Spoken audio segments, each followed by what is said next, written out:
Good morning. Today we are doing Paul Hewitt's Conceptual Physics, Chapter 27, on light. So what is light? Light, we know, is a wave. It's also a particle, photon. We'll talk about that in a minute. What is light? Light is electromagnetic radiation. Now, electromagnetic radiation, so you can see this chart that I drew back here, what we see as visible light, what we call light in common speech, called visible light that our eyes can actually detect, is actually only a very small sliver of electromagnetic radiation. Electromagnetic radiation is everything from radio waves to microwaves to heat, that's infrared, to visible light, that's what we see, we expect to be light, to UV light, which gives us sunburns, gamma rays, which either kills us or turns us into the Hulk. Just kidding. So you can see from this range of frequencies that this is actually the same thing. Like, we don't usually think of light and radio waves and gamma rays and heat as all the same thing. I mean, you might think of light and heat as the same thing. I feel like we sort of figure that out when we're younger and you experiment, putting your hand out there and feeling heat and light. But this is actually all the same thing. It's just electromagnetic radiation. The only thing that separates, that makes visible light different than radio waves is the wavelength or the frequency. Remember, the wavelength is, and frequency were just two ways to say the same thing, kind of. So we've got the frequency is how many vibrations per second, and the wavelength is, so how long is that wave? And if you're unfamiliar with scientific notation, what I've drawn here, so radio waves are vibrating, or extending a complete wave 10,000 to a million times per second. Gamma rays 10 to the 18, I don't even know what number that is. Big, very big. So for scientific notation, because when we're dealing with things like light or space, distances through space, we get such huge numbers that scientists got sick of writing zeros. So they do this. This is called scientific notation. And when you want to say this thing, you want to say 10 times 10 times 10 times 10 times 10 times 14 times, so that you end up with, let's see, that's 100, is that 100 trillion? This is thousands, millions, billions, 100 trillion. When you want to say 100 trillion, these many zeros, you just write 10 to the 14. What's a wave if it's only 10? I don't know if they exist that stretched out. That's a good question. It might be something. I'm not actually sure. Can you stop that? Okay. So we've got here the frequency in hertz.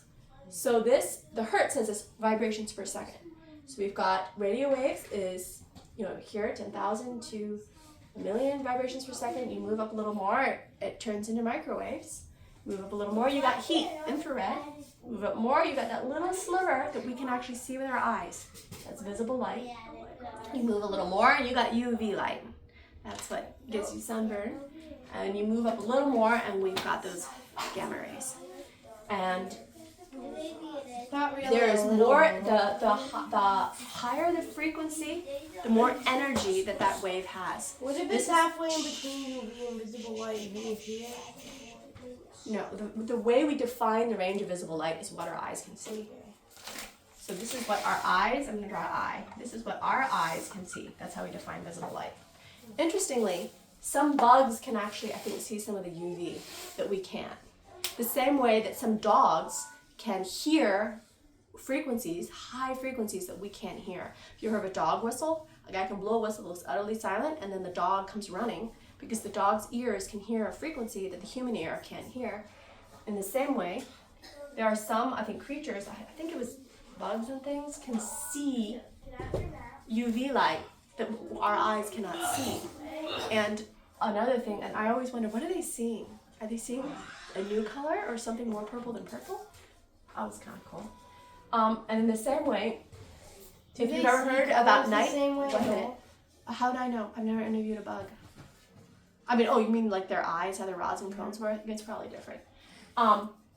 If you look at sorry, what was I talking about? Visible light.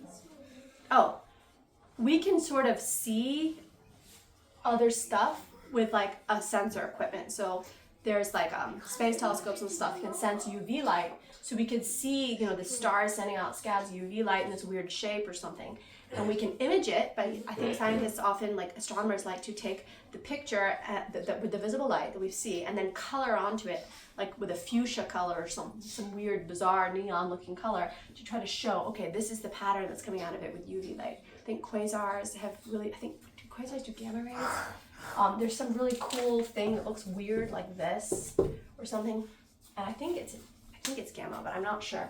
But you know, when they draw pictures of it, they're taking what their sensor equipment picked up, and then they're like coloring it fuchsia or something so we can see it.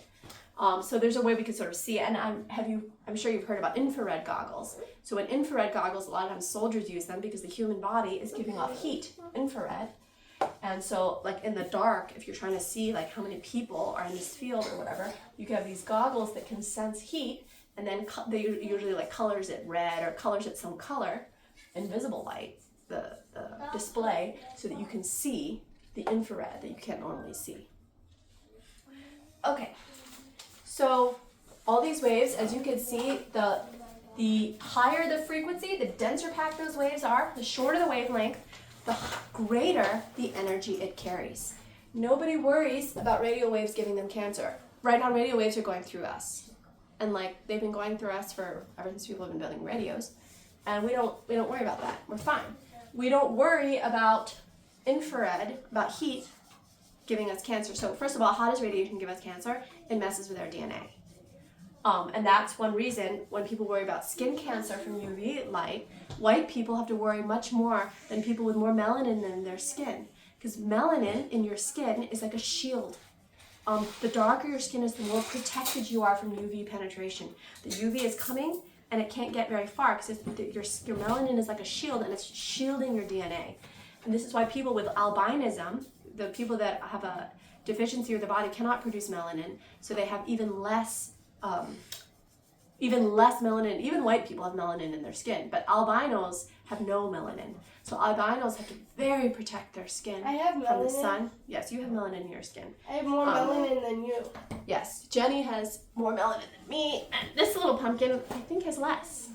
I don't think she got any of the Korean genes, did you? No. Somehow, those Korean genes are hiding, huh? So this little child, you can see, has very little melanin in her skin, so she needs to wear a sun hat when she goes outside. Why? Because those higher energy waves get into your skin and start messing with your DNA. And that's why they say UV light can give you skin cancer. Well, as you can see, we are worried about gamma rays giving us cancer. They're even worse than UV. Or I think also just tearing through you, doing weird stuff, because it's got very, very high energy. Remember, when you get higher energy here, it's tearing through you. It's putting all that energy into you. Where you've got this radio wave just coasting along. It's not very high energy. I'm not worried about my body interacting with radio waves. I'm not worried about my body interacting with infrared unless I get overheated. I'm not worried about my body interacting with visible light. Actually, there's some studies saying that infrared is actually very good for you. I mean, of course, we don't want to die of cold. But you may say, whoa, hold a minute. Why are the microwaves here? That's what I said when I looked at this. First time I saw one of these, I can't remember how old I was, I thought they made a mistake. Because I knew that if I put my food in the microwave, it's going to get a lot hotter than sticking my food in visible light. I also knew that my mother would always say, don't stand next to the microwave. My mother had no problem with me standing in visible light or in infrared, in heat. So what's going on here? The reason, and that we will come to later in the lecture, has to do with resonant frequency. Microwaves actually don't heat up your food by having high energy beams. That would be like if you had some sort of gamma thing or, I don't know, UV thing.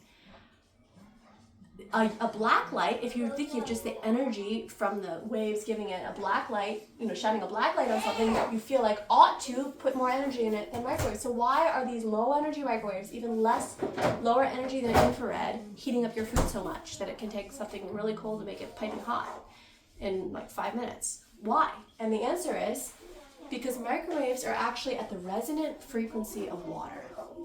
And if just remember from our lesson on sound, everything has a resonant frequency. And if you get it just to that resonant frequency, you can make that thing vibrate. Remember, with sound, when we're doing with sound waves, you remember when they had the tuning fork, and you start one tuning fork, and it's at the exact same pitch as the other tuning fork, and you hold the other tuning fork next to it. The tuning fork that you have not tapped will start to vibrate and make sound. If you've heard of, remember with sound, the whole thing of the lady singing the right note so the glass breaks, sort of thing. That whole idea of, I think you actually, you need to be like super, super close to it. I think it's actually kind of hard to pull off, that you actually have to like amplify her voice and make it louder, because you have to get enough energy. But the idea that you play a high enough pitch, I feel like I saw it in some sort of crime show. The bad guy plays some high resonance, makes all the jewelry shop windows break. I don't know. The question is, it's not that that won't work. It's that how like, do you have to get a massive sound system and rig that right next to the glass? It's more the logistics of it. But anyways, so if something is on its resonant frequency, it will make it shake more. So that is why microwaves heat up your food, is that microwaves happen to be the resonant frequency of water. That's also why your mom doesn't want you standing right next to the microwave, is that you are also made up of a lot of water. Okay. So we've talked about, let's see, what were the notes? I deviated from my notes. Oh, the speed of light. So this is one of the most amazing and cool things about light, is that light, all electromagnetic radiation, all light, not just visible light, all light has the same speed in a vacuum. And that's 300,000 kilometers per second, or 300 million meters per second.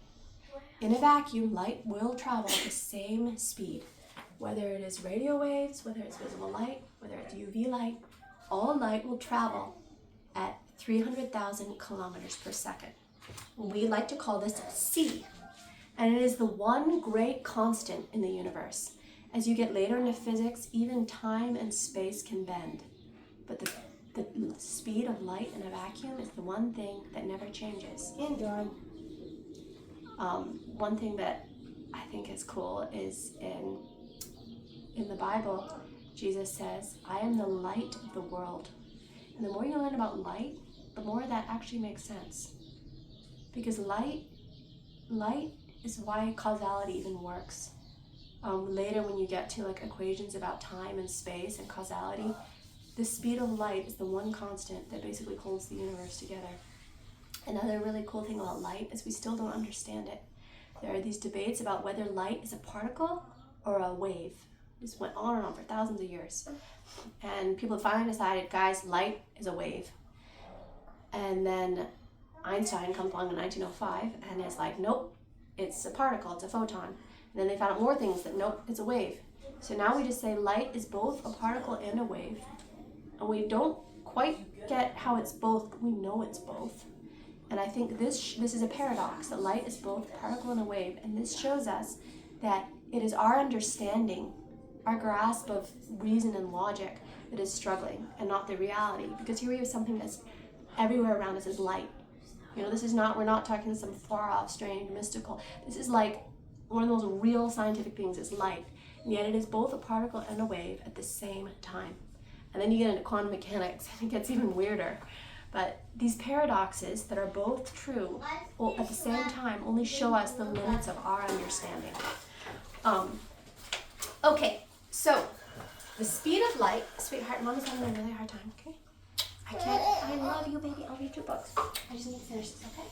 Mommy, I'll read your books. Jenny, can you get a little drink or something? A little bottle? Get her a sippy cup of milk? Jenny, can you get her a sippy cup of milk? Okay, so the speed of light is always the same. So here, my little description of scientific notation.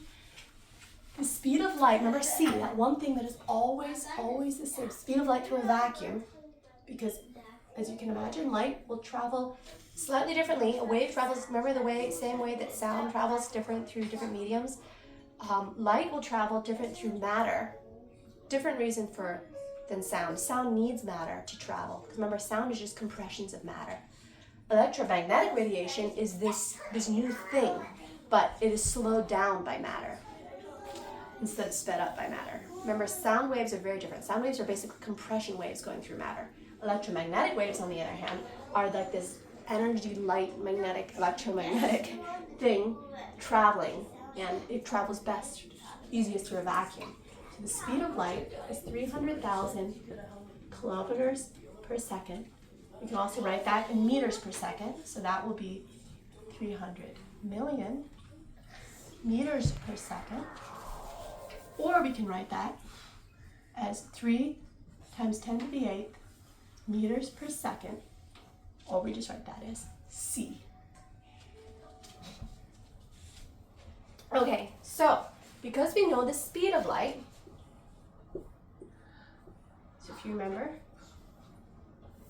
if we have the frequency, how many times per second, if we know how long it is, say 10 meters, it's 10 meters, it's going off 2 times per second, then we know the velocity, right? Because we know that if it's 10 meters, twice a second, that's 20 meters per second. So when we take this equation, we can find out exactly how long radio waves are, exactly how long UV rays are. And this shows us the huge, huge difference in the electromagnetic spectrum. Because here I'm going to plug in for radio waves, okay? So radio waves, so let's rearrange this. We want to know the wavelength, right? We want to see how long that wave is. So I'm going to divide both sides by the frequency. And then I get this. This cancels out. Oh, princess. Princess. Okay. Yes, hold on 1 second. So we plug this in. And we plug in, so we want to know the wavelength of radio waves. So radio waves, we say, okay, so the frequency for radio waves is 10 to the 4 hertz. Okay, and the velocity is going to be the same. Speed of light through a vacuum, so we got 3 times 10 to the 8 meters per second. So well, how is that going to cancel? We got hertz. Remember, hertz is vibrations per second. So I can replace 10 to the 4 hertz with 10 to the 4 per second, right? 10 to the 4 vibrations per second. And now we say, oh look, per second, it's the same. These cancel out. And then we've got our answer in meters. We've got our answer in meters, and this divides out, and we got 3 times 10 to the 4 meters. Or in other words, 30,000 meters. So here we have 30,000 meters is how long a radio wave can be. So do you want to go watch? Go watch, because you have to play right for a while. I mean, you want to eat a fishy? So this, and then we'll do it again with like the higher frequency radio waves, 10 to the 6th. If I plug 10 to the 6th in here, I get... Is it yummy for you? 3, no, yeah. So 30,000 to 300 meters. So that's still pretty long. That's 1,000 feet, that's like 90,000 feet. So you've got these this is how long radio waves are. Now you understand why we're not worried about radio waves giving us cancer. The longer and stretched out that wave is that comes through you, it doesn't really interact with you a whole lot. And it can't transfer much of its energy if it's a very different frequency than you, and that's different frequency than us. Or different resonant frequency than you. The two ways for waves to give you energy is either like they're high energy enough, or they are hitting your resonant frequency, like microwaves in water. Well, anyways, you see radio waves don't interact with us a whole lot. We keep plugging these numbers in and say, I want to find out what's the frequency of UV light. So I do this for UV light. For UV light, I want to know, I know the frequency for UV light. I want to know what is the wavelength for UV light. So I take the V for UV light, and remember that's just the same. 3 times 10 to the 8th meters per second. And now I take the frequency for UV light, and it's 10 to the 16. Hi, Dad. And then we plug that in, and we get 3 times 10 to the negative 8th, sorry, hertz here. So remember that becomes meters, and that cancels. Sorry, that becomes seconds. Hertz is per second, so that becomes seconds, and that cancels. And then we get the answer in meters. And so you'll see UV light. 2, 3, 1, 2, 3, 1. That's tiny. That's really, really tiny. UV, the wavelength for UV is so small, we talk about it in terms of nanometers. These are millionths of a meter. So you got 1, 2, 3, 4, 5, 6. No, less than millions. Nano, that's 9. Those are billionths of a meter. So nanometers we talk about in terms of billionths of a meter. And it looks like it's only about 30. I might be off by 10. That's really, really tiny. Look how tiny that is. That is UV wavelength. So you could see why wavelength, you could see why, because energy of a wave corresponds to its frequency. You can see why UV waves carry so much more energy than radio waves. Why UV waves will give you a sunburn and radio waves don't give you any sort of radio burn or whatever. Okay, so we covered the speed of light. We're going to talk about light year. So what is a light year? You have probably heard the term a lot, and you probably know, but just in case, we'll go over it. A light year is the amount of space that light covers in a year, or that a light will travel in a year. I was really confused by this myself when I first heard it, because I thought that a light year was a unit of time. But it's not actually a unit of time, it's a unit of space. It's a year is the same way. A year is the same. A light year, well, what a light year, well, yes, it's a Earth year. It's how much light, how much distance, how much space, how far does a ray of light in a vacuum travel in one Earth year? And that answer, you just have to work out how many, you have the speed, you just have to work out how many seconds there are in a year, and then you multiply this. How do we learn 3 times 10 to speed? the 8. Oh, there's a story in the book where they had to do with measuring one of Jupiter's moons, and when Earth was over here versus when Earth was there. And then this other guy did this really fancy setup with mirrors, and I think he won a Nobel Physics Prize doing it. But anyway, so here we take we take this number here, and we multiply it with the number of seconds in a year, and we get the distance that light travels. I'll show you here. The distance in a vacuum that light travels in a year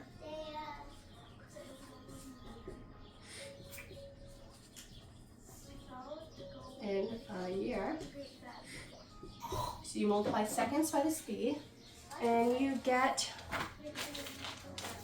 well, I could sit here and try to work it all out, but I do not normally carry this number around in my head, even if I ought to. It's 9.5 times 10 to the 12th kilometers. A light year is huge, huge, huge, huge. Very, very far away. So that means that if you're looking at Alpha Centauri, that I think is 4 light years away, that says, when we look at, even through a telescope, if you see Alpha Centauri, the photons entering your eyeball were released from it, I think, 4 years ago. What's even cooler, because that wave of light that has been traveling for 4 years to meet your eye, and when you look at a much more distant star, you're seeing light that came out of stars thousands of years ago. So you can see that you could even be going outside and looking at stars that have already died, blown up, and you don't know yet, because the light, that picture that you're getting a picture of that star when those photons left and entered your eye. When we look at Alpha Centauri, we're seeing a picture. Wait, so if you look up in the sky and see a star blow up, the star blew up? Yes. If you look up and see a star blow up, you are seeing a star that blew up. You are seeing, like, basically a video of what happened a very long time ago. Okay. I like to think that, I don't know, if you were, or if, I don't know, if say it's a sci-fi world and there's people living on a distant planet and they see light from Earth, they're sort of seeing history. They're sort of seeing the light that left Earth, whatever, thousands of years ago. That's kind of cool. Okay. Talk about the speed of light. Talk about light years. We covered radio waves. We showed that visible light is in the nanometer range. That's why you'll hear people talk about 600 nanometers. If you travel the speed of light really far away from Earth and look back at you or seeing it, how you left? If you travel the speed of light and you look back at Earth, then yes, you are, but we can't travel the speed of light. But if you could, and ignoring time and space changing and all that, you are leaving with the light that is leaving Earth. Okay. So, So something that a cool way he puts it in the book is that, in a sense, you can say that radio waves are low frequency light. In a sense, you could say that heat is low frequency light. In a sense, you could say that gamma rays are high frequency light, higher than we can see. You could say that UV and gamma are more purple than purple. You could say that radio waves and microwaves and infrared are more red than red. Okay. Okay, we've talked about high frequency, higher energy. So now we're going to talk a little bit more, coming back to that whole microwave question. We're going to talk a little bit more about resonant frequencies and why some things are transparent to a wavelength and opaque.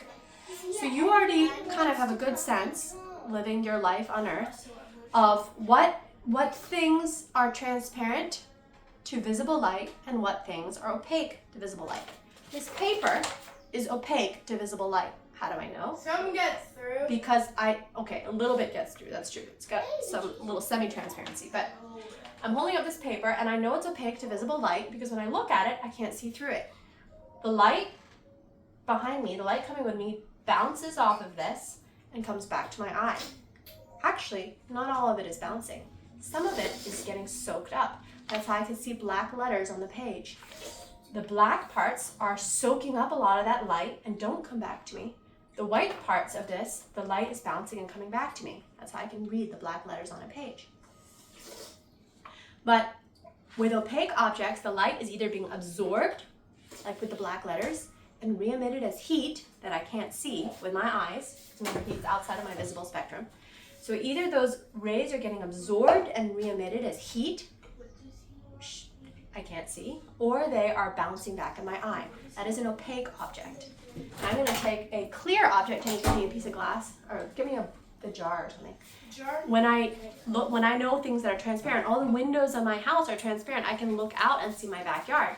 I can take this somewhat dirty jar, and I can see through it. It's a little bit messed up, but I can still see through it. I can see the light through it. Why? Because the light from behind me is going, or in front of me, is going through. So I can put my hand on this side of the jar and I can see my hand through the glass. Because the light from my hand is being transmitted, is being absorbed and then re-emitted as light through the jar so that I can see it. And then I can see that light coming, so I can see my hand. I can see when I wiggle my fingers, I can see it through the glass jar. If you wear glasses, you could see the light comes, it gets, bent through the glass, and then it keeps traveling to your eye, and that's how you can see through it. So the difference between when something is opaque to visible light or when it is transparent to visible light has to do with opaque things. It's whether it comes and is soaked up and re-emitted as a spectrum that I can't see, or whether it bounces back to my eye. That's opaque things. And transparent things, it is transmitted through. So here, what I find interesting is that we know what things are transparent or opaque to visible light, but UV light, for example, windows are not transparent to UV light. Although you can see there's a range of UV lights, and actually they are more transparent to UVA light than UVB. UVA closer to visible light. No, yes. UVA is actually closer to the visible light. It's more stretched out. UVB is higher energy. So we usually think UVB light, that's what gives us sunburns. That's what people notice. UVA light also can give you skin cancer. It can also, but it's a little lower energy. So a lot of the early sunscreens protected you from UVB, but not UVA. So now they're all, we protect you from UVA too. These ones are more stretched out than the UVB, which are even tighter. But glass is not transparent to UVB light. In that, why? Because glass is actually the resonant frequency of UVB light. So when UVB light is coming, the closer you are to something's resonant frequency, the more it soaks it up and re-emits that as heat. So remember, with your microwave's the resonant frequency of water. So you microwave a cup of water, all those microwaves are getting soaked up and turned into heat. in your mug. And that's what glass does with UVB light. UVB light soaks up, glass molecules and their electrons, the way their electrons are in their molecules, in their molecular structure. Those electrons are the same resonant frequency as UVB light. So glass will sort of soak up UVB light and just turn it into heat. And that's why people say you can't get a sunburn inside of the glass. Now you can still get some of that UVA, which doesn't give you a sunburn, but can still mess with your DNA. Not as badly as UVB light. UVB light is even higher. Higher frequency. Can purple mess with your DNA? No. Sorry, UVB, UVA. So resonant frequency, that's what, so it's interesting that something can be transparent to visible light, but not to UVB light. Another example is radio waves. Can't see light Wait, waves let me finish. in the air. Wait, let me finish asking your question, okay? Radio frequencies, I'm transparent to radio frequencies. I can stand in front of my daughter's radio. Radio. Yes, in front of Jenny's radio, and it will still play music. Because I'm transparent to that radio wave. So radio waves will just go right through me, no problem. However, if my daughter has a flashlight and I stand in front of it, I make a shadow. I block that visible light. I can block UVB light. That's why people, try to wear hats, be shaded. So you can block some stuff. So if you are opaque, so I'm opaque to UV light, I'm opaque to visible light. I am not opaque to radio waves. So you can see how different frequencies have things that they're opaque to. Yes, right? Because it's coming. Like if I shine a heat lamp at my skin, I can feel it soaking up into me. Now I will re-emit. Well, it depends what you mean by opaque, because I am re-emitting it as heat. So I guess you could say I am transparent to it. Because you do re-emit. Remember, we call something transparent when it doesn't get converted into like a completely different form. So remember with the paper here is opaque, it gets like the light either bounces back or gets converted into infrared heat. And like when you shine light at a black paper, the light is not bouncing back at you, it is turning into heat, or it's bouncing back at you, but it is not transmitting through the paper. That is transparent. Transparent is it is transmitting through in its same form. Opaque is if it gets re-emitted, it's not in the same form anymore. But how come when you look around you don't see all the different light waves dancing around? Because they aren't interacting with anything. What you see is light interacting with something. So if you ever go into a very dark room and someone shines a laser across that room, you'll see a little red dot at one end of the room and you see the person with the laser. You don't see it in between. Now, fill that room with smoke. And all of a sudden you can see that laser cutting right across the room. Why? Because the electromagnetic rate, for the same way that radio waves, like when they're just, if they're not interacting with anything, they're not interacting with me, they're just sort of traveling along. But when you get your little receiver with your little antenna, it starts to interact with that and you can see it. In the same way, visible light, if it's not interacting with anything, like that laser shining across the dark room, you don't see it until it's interacting with the wall at the other end. You will see that red laser cutting across the room if you fill that room with fog or smoke or dust, because then the red light of that laser is interacting with all the particles in the air. See all the different dancing around colors. You would see like the light. You've seen it. Remember people that sunbeam or you those beautiful pictures of but then like. how come I don't see all the different red lights and green lights? Because you see white light. White light, you are seeing all the colors mixed together. But that's because it looks white. When all those colors are all mixed together, our eyes see that as white. Okay, Jenny, can you pause it 1 second? I need to deal with it. Okay, sorry. So transparency is when something, remember, it gets absorbed but then re-emitted at the same nature that it came in. Opaque is when something is either reflected back or when it is absorbed and re-emitted is a different frequency, completely different frequency. So, it's no longer visible light, it's re-emitted as like infrared or something like that, as heat. Okay, So reflective, let's talk a little, sorry, what? Yes, you can do things like that. Like phosphorant, if you think of there are like glow in the dark stars or like phosphorant rock. It absorbs UV light and re-emits it as visible light. So that's why for us we're like, whoa, this is so cool. You shine a black light at it and then it's shining. Because what it's doing there is it is absorbing whatever that material is absorbing UV light and re-emits it visible light. In the same way that a black t-shirt is absorbing visible light and re-emitting it as heat, as infrared. So in that sense, a black t-shirt and phosphorant rock are kind of doing the same thing, just on different spots on the electromagnetic They're doing the spectrum. opposite. Well, they're both kicking it down to a lower frequency. Oh, they are? Right, because the glow-in-the-dark or phosphorant rock is absorbing UV light, re-emitting it as visible light, or a black t-shirt is absorbing visible light and re-emitting it as heat. Okay. So they're both just kicking down the spectrum a bit. So let's talk a little down the road. Let's talk a little bit about shiny and reflective surfaces. So why is metal shiny? Why is it that this guy, who is opaque, and this guy that's opaque, why is it that this is so shiny and this is not? And that's really cool, and it has to do with the fact that metals actually have when we call something shiny, it means it's bouncing the light very crisply. Metals, because remember they have all those free electrons. Remember metals bond and they have this sort of layer of like kind of free electrons wandering around, and when electromagnetic light comes, it interacts with those electrons and it bounces them back. Because remember the charges, two negative charges repel each other, that sort of thing.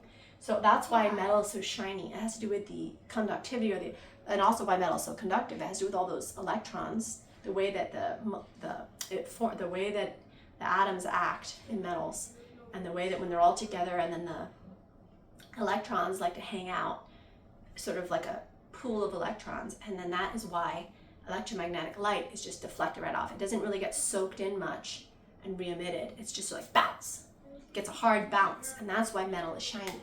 Is because when you see, like when you're looking at like a very polished piece of metal and you can see your reflection, you're seeing the light just hard bounce. Remember, if you scuff up that sleek metal surface, so there's all sorts of crevices and cracks, then the light still gets reflected, but it's not as shiny. You can't see your reflection because it's not getting a hard bounce. It's sort of getting a hard bounce in those crevices and then coming back at different angles. When we see our reflection is when something gets a very nice, crisp, hard bounce from it. So we kind of naturally know this is like satin, the fabric satin is all shimmery and kind of shiny looking because it's bouncing more of that light. Where if you wear velvet was all very rough. It's just sort of absorbent. Black velvet just soaks up light. Like if you have a piece of clothing, black velvet, take a piece of black velvet, even take a piece of black satin and put them side by side, and you'll just see that difference. The black velvet is just, with all that rough, coarse surface, is soaking up. Like, you know, when light comes, it's bouncing around in there. Sorry.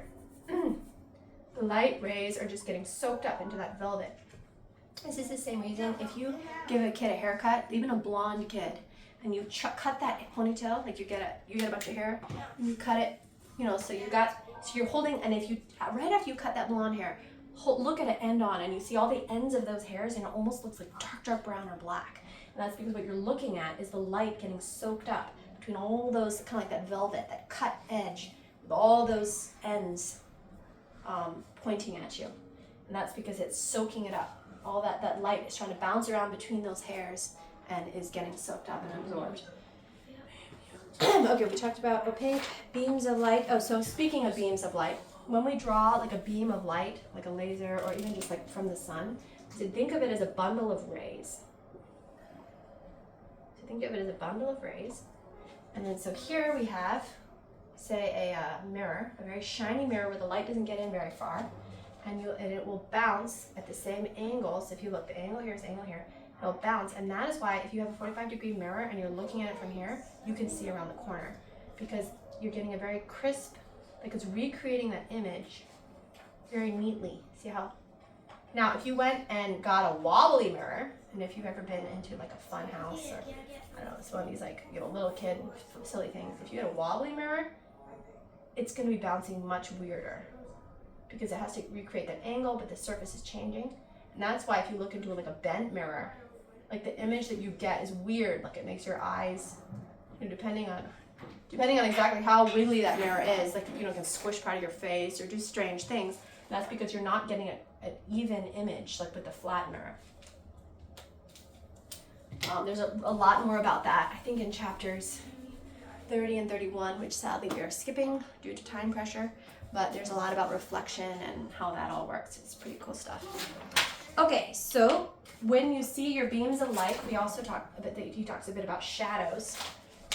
And I should use that in the color.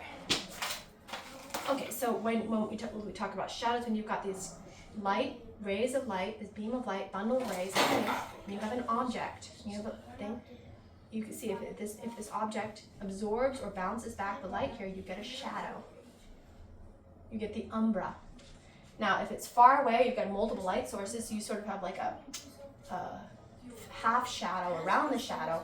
That's called the penumbra. The umbra is the sharp, dark part of the shadow. The penumbra is the sort of half shadow.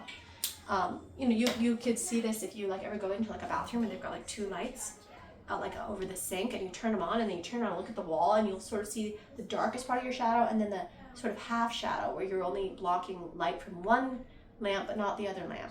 So the darkest part of your shadow is where you're blocking light from both lamps, and then the sort of half shadow parts, that's the penumbra.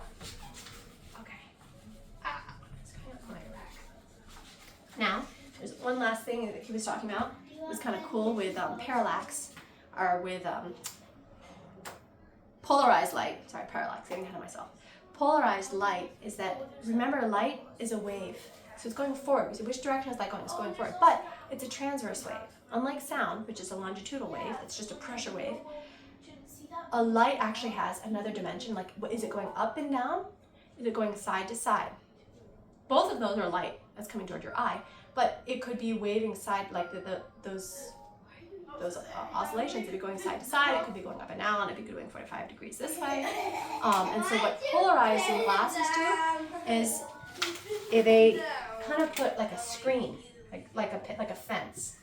The slits go this way, and so the light that's coming towards you like this gets stopped, but the light that's coming up and down like this make it through. The slots. And if you have polarized glasses going this way, the other thing happens, where if the light is coming up and down like this, it gets stopped by this fence, but if it's coming side to side, it slips right through.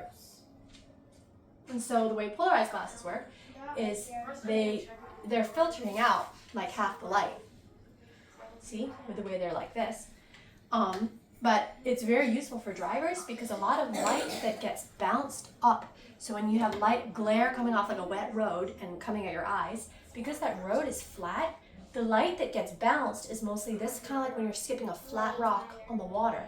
The light that's doing this kind of gets bounced and comes back. That's the glare off the road. The light that's coming on the road like up and down like this will sort of get soaked up, like a rock that's going up it. Like if you have a skinny rock and you throw it at the lake, it just cuts right into the water.